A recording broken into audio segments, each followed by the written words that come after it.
Prepare your response after the beep.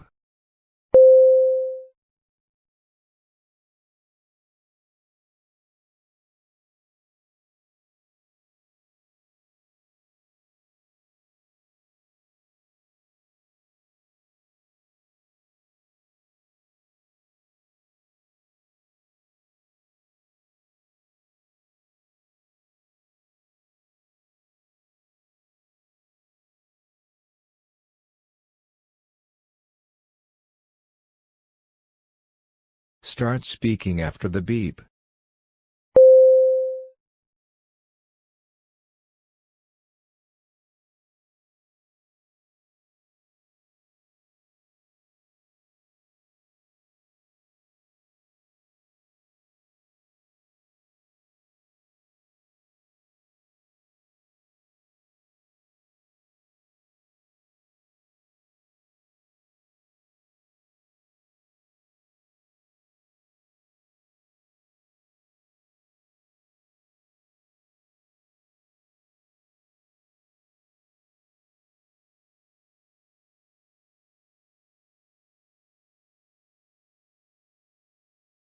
A team of international researchers has uncovered a fascinating phenomenon. In response to rising global temperatures, Himalayan glaciers are actively working to preserve themselves by cooling the air in contact with their ice surface. However, it remains unclear how long these glaciers can continue to fight back against the effects of climate change. Prepare your response after the beep.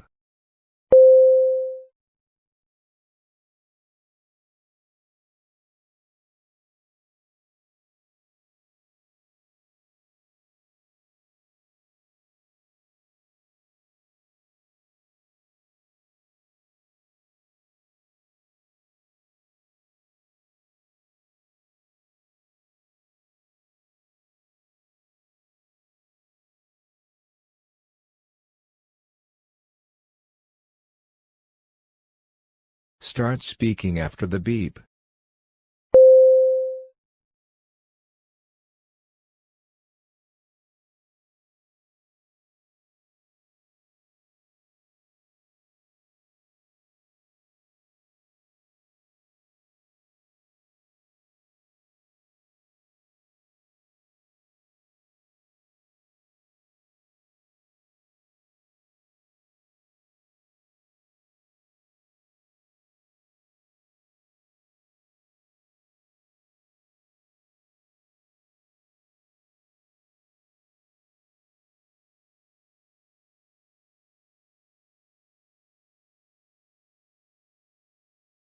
The correlation between elevated blood pressure levels and a multitude of health complications is widely acknowledged. However, recent studies have shed light on an equally concerning aspect. Researchers have discovered that these fluctuations in blood pressure can not only be detrimental to overall health but also act as a potential precursor to the development of dementia and vascular disease. A study skill seminar is on for the students who require assistance. Prepare your response after the beep.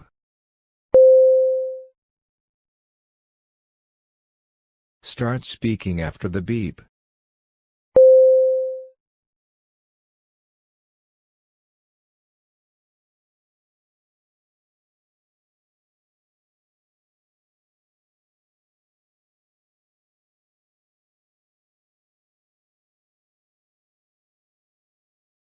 A study skill seminar is on for the students who require assistance.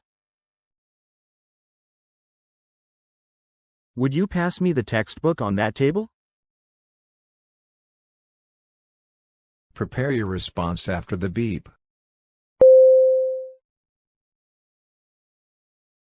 Start speaking after the beep.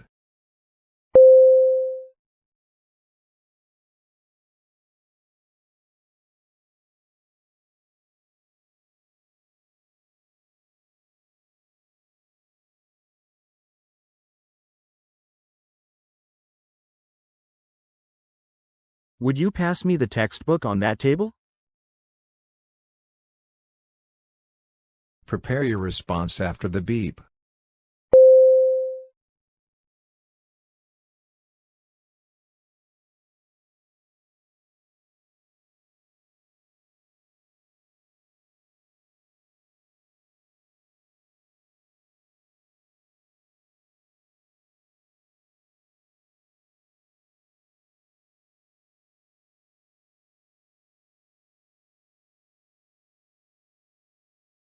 Start speaking after the beep.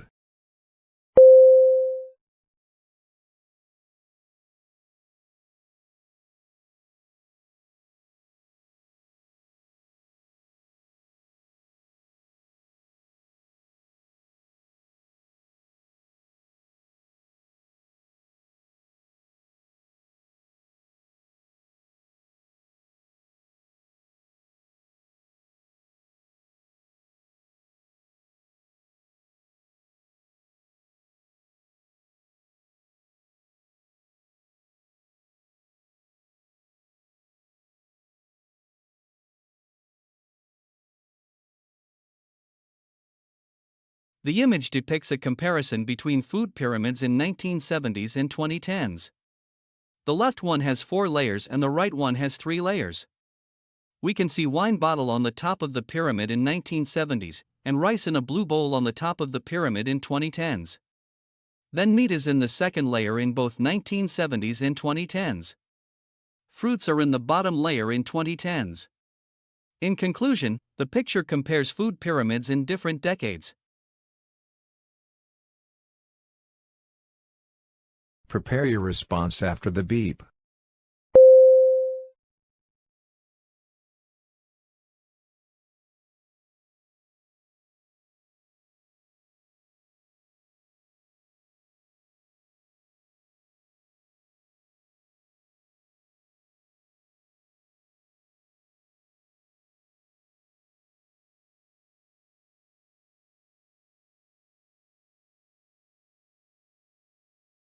Start speaking after the beep.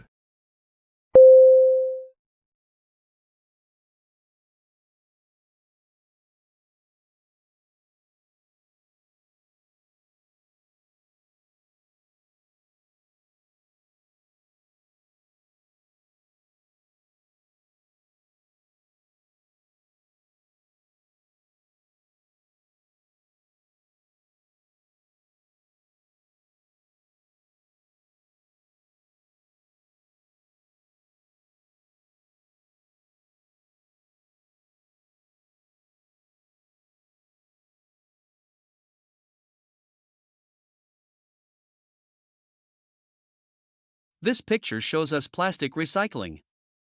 The first stage starts with plastic bottles thrown into rubbish bins. Once this is completed, the subsequent step is to collect rubbish with a cart.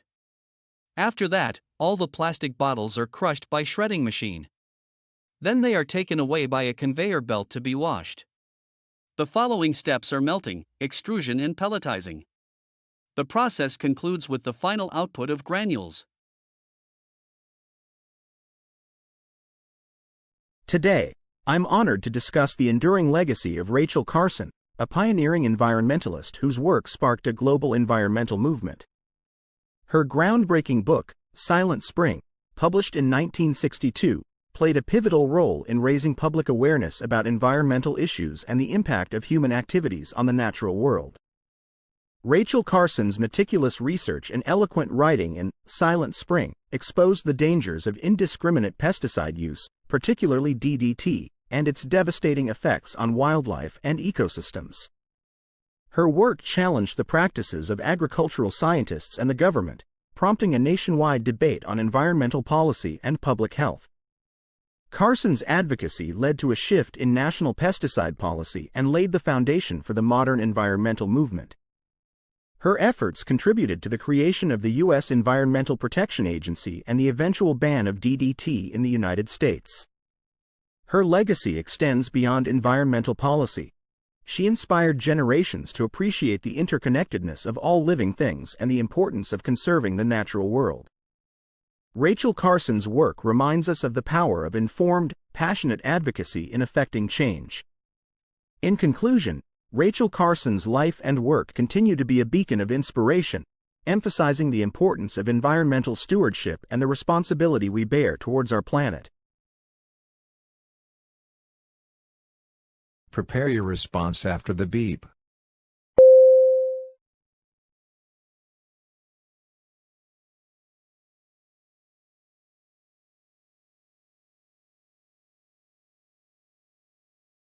Start speaking after the beep.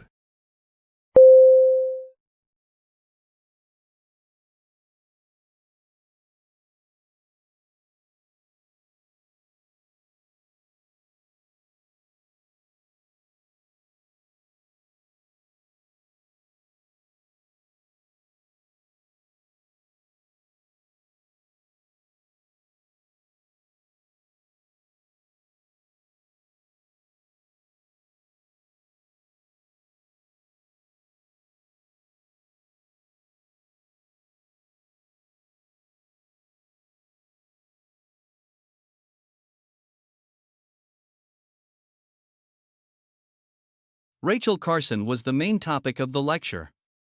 The speaker discusses her legacy as an environmentalist, her book Silent Spring, and her impact on public awareness. He also talks about human activities, the use of pesticides, and their effects on wildlife. Additionally, he mentions ecosystems, public health, pesticides, and environmental policies in the U.S. He further discusses the natural world, the inspiration it provides, and the broader implications for our planet. In conclusion, the lecture was very interesting. In this lecture, I'd like to focus on the vital role of sustainable business practices in shaping our future.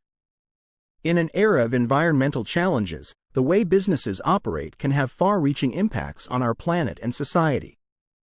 Sustainable business isn't just about reducing environmental harm. It's about creating a positive impact. Companies adopting green practices are seeing benefits not only in their environmental footprint but also in financial performance and public perception. This shift is driven by increased consumer awareness and a global call for corporate responsibility. Moreover, sustainable business practices often lead to innovation. By rethinking materials, energy use, and supply chains, companies are uncovering new, more efficient ways of operating.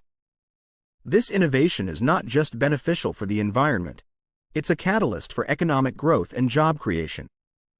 In conclusion, the move towards sustainable business practices represents a significant opportunity for both environmental preservation and economic prosperity. As future leaders and consumers, your choices and actions will be instrumental in driving this positive change. Prepare your response after the beep.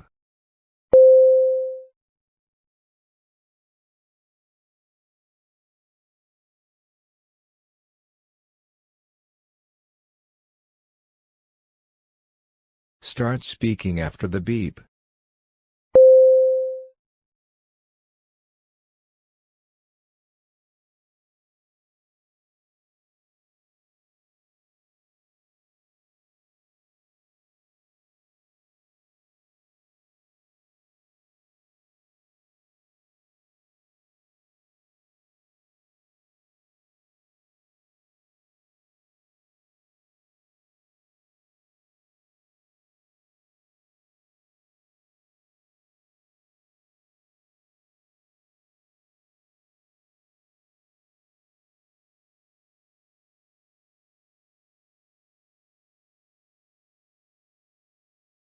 In this lecture, the speaker emphasizes that business plays a vital role in shaping the future of our planet and society.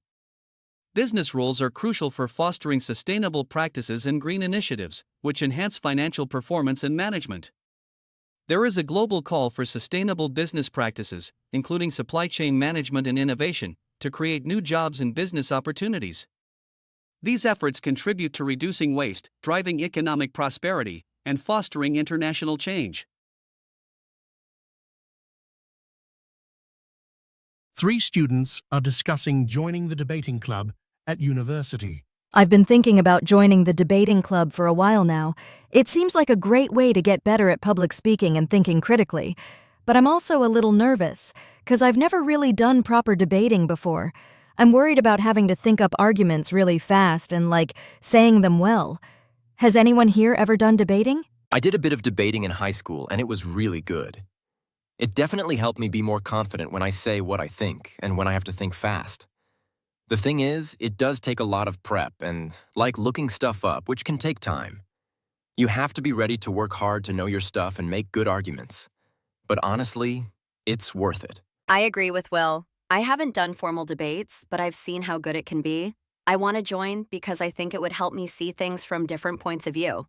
I think it's important to be able to talk things through properly, even if you don't agree with someone. Plus, I've heard the club does workshops and practice for beginners, so you don't just get thrown in at the deep end. It's good to know about the workshops, Laura. I'm still a bit worried about the competition side of things. Do you have to be, super competitive to do well in the club? I'm more interested in learning and getting better, rather than winning all the time. Also, I'm a bit worried I won't have enough time because of my courses. Yeah, some people are really competitive, but the club also cares about learning and getting better. You can do less formal debates and practice where it's more about improving your skills, not just winning. And you don't have to do everything. You can pick what fits your schedule and what you like. It's all about finding what's good for you. Exactly. And think about the networking. Debating can help you get internships, scholarships, even jobs. Employers often want people who can communicate well and think critically, which you'll learn in the club. I think it's a great investment in your future, even if you don't want to be a professional debater. Laura, that's a really good point about the networking. I didn't think of that. But yeah, meeting people who are into the same things and getting to know experienced debaters could be really useful. Maybe we should all check out the club's next meeting and see what it's like. We can help each other out. That sounds great, Will. I feel much better about trying it now. It'll be less scary with you both there. Plus, I'm excited about meeting new people and, seeing new things. Let's look at the club's website and find out when the next meeting is. Maybe we can get coffee first and talk about what we want to get out of joining. Perfect. I'm looking forward to it. I've heard they're having a social thing soon too, which would be a fun way to meet everyone in a more relaxed way. I'm sure it'll be in the student union, so it'll be easy to get to. Let's definitely do some research before the first meeting so we can get a feel of what the club's like and maybe think of some topics we could debate. Prepare your response after the beep.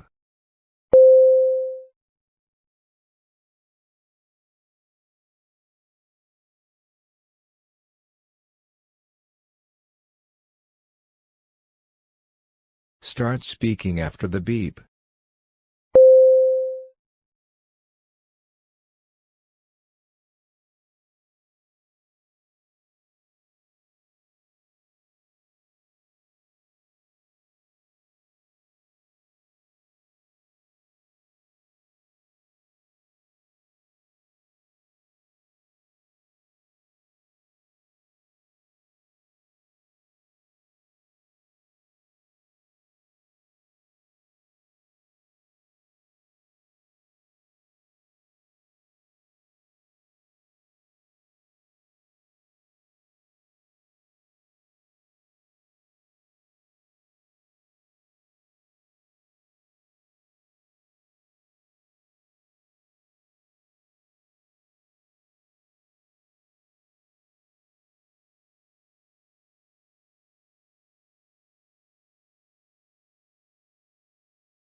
The discussion revolved around 3 students considering participation in the university debating club.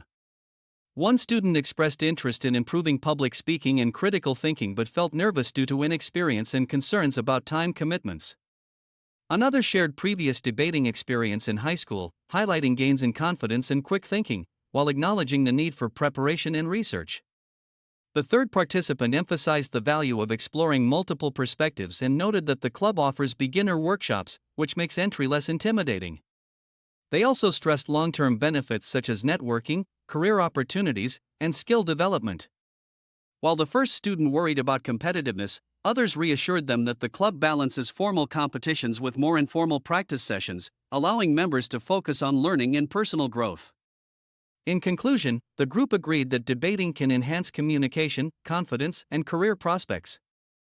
They decided to attend a meeting together, research upcoming activities, and use the opportunity both for skill improvement and social connections. 3 students are discussing using the campus gym at university. I'm finding it harder and harder to book a slot at the gym. It's always so packed. They really need to make it bigger or get a better booking system. I tried to book a treadmill last week and it was completely booked for the whole week. It's really annoying when you're trying to work out regularly. And I've also noticed a lot of the equipment is old, which makes it even less fun. Yeah, I've noticed the same thing. The booking system is definitely a problem. But I also think a lot of people aren't canceling their slots when they can't make it, so it looks even busier than it is. Maybe a small fee if you don't show up would make people cancel, so other people could use the slots. Also, I think the peak hours are too long. Maybe they could open earlier and close later to spread things out. I agree. The booking system's a nightmare. But I also think the gym could be better at offering different classes. I'm so tired of the same aerobics and spin classes. They should ask students what new workouts they're interested in. More yoga or even dance classes, for example. And maybe some classes for different fitness levels. Not everyone's an athlete. That's a good point about the classes. I've also noticed they don't really look after the equipment. Half the treadmills seem to be broken all the time. They need to spend money on fixing things.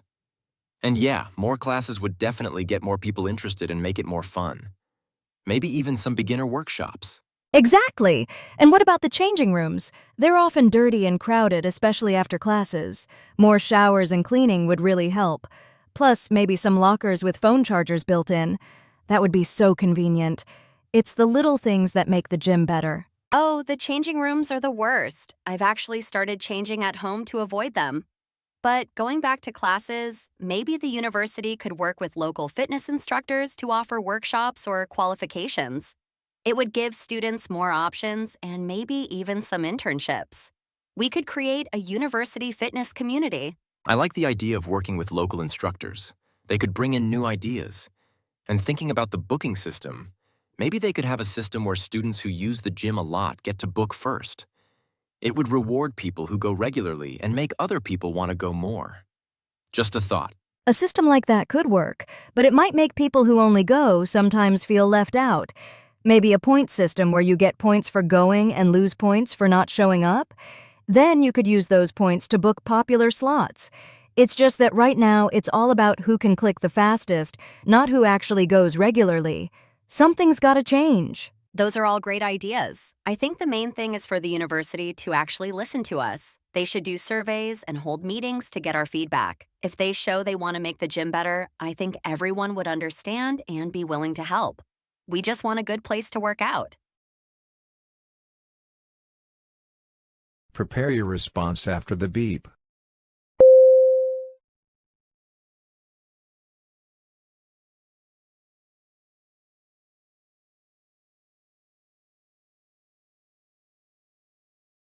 Start speaking after the beep.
The discussion focused on students' experiences and suggestions for improving the university gym.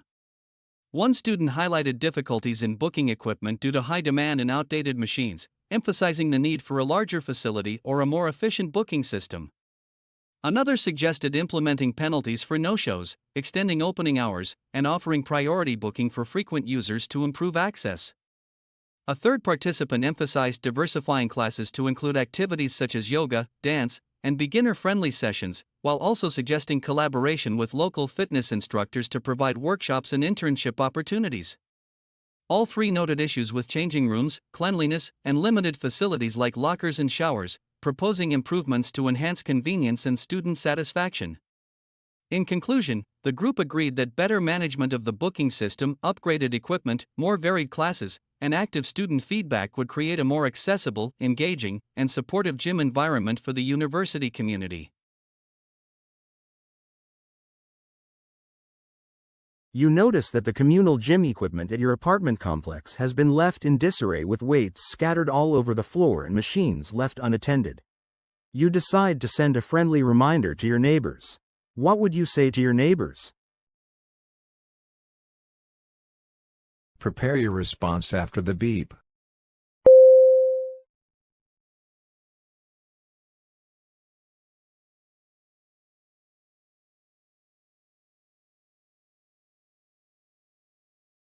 Start speaking after the beep.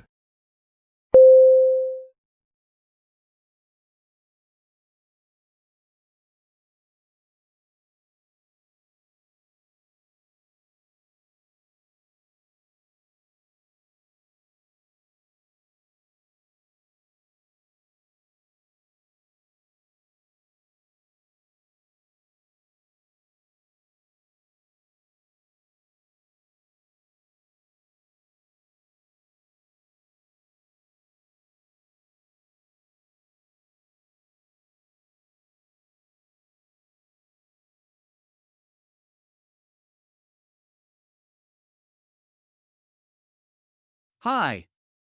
I would like to discuss an issue we have encountered with the communal gym equipment. The background is that I noticed that the communal gym equipment at our apartment complex has been left in disarray with weights scattered all over the floor and machines left unattended. In the situation, what I can think of is to add simple signs near each area. Besides, another thing that comes to my mind is to organize a volunteer for check. You're hosting a dinner party for friends, and they're suggesting elaborate dishes that require a lot of preparation. However, you realize you have limited time and resources to cook such elaborate meals. You need to gently steer the conversation towards simpler, yet equally delicious. What would you say to your friends? Prepare your response after the beep.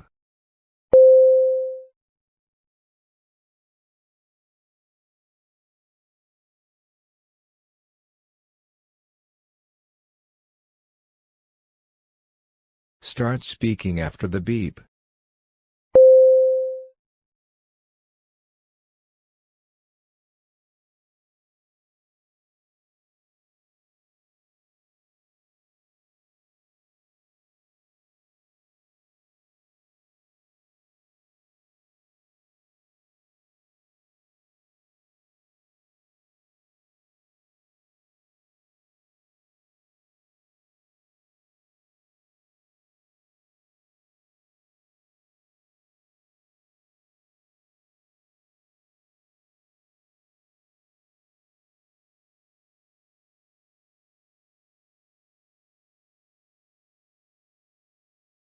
Hi!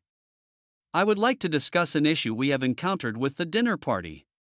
The background is that you are suggesting elaborate dishes that require a lot of preparation. However, I realize I have limited time and resources to cook such elaborate meals. In the situation, what I can think of is to brainstorm simple and flavorful alternatives. Besides, another thing that comes to my mind is to split the cooking.